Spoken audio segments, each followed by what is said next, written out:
আসসালামু আলাইকুম দর্শক ভাই ও বোনেরা, তোমরা কীরকমের আছো?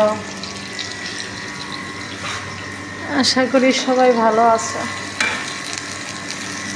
আমিও খুব ভালো আছি।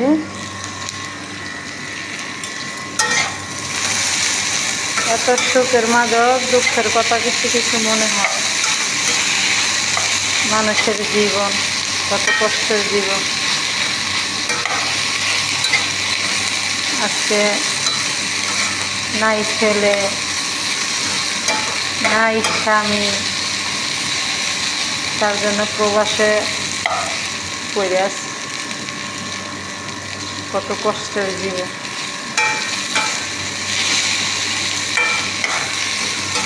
আল্লাহ পাক রাব্বুল আলামিনই জানে ভাগ্যে কি আছে, জানি না।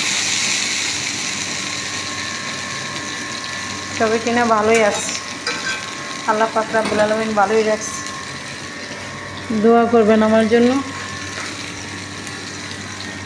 যাতে আল্লাহ পাক রাব্বুল আলামিন ভালো রাখে আমার শরীরটা। ভাই ও বোনেরা, আমিও সবার জন্য দোয়া করি। প্রবাসের জগতে যারা আছে তাদের দিন যেন ভালো যায়, তাদের পরিবারও যে ভালো থাকে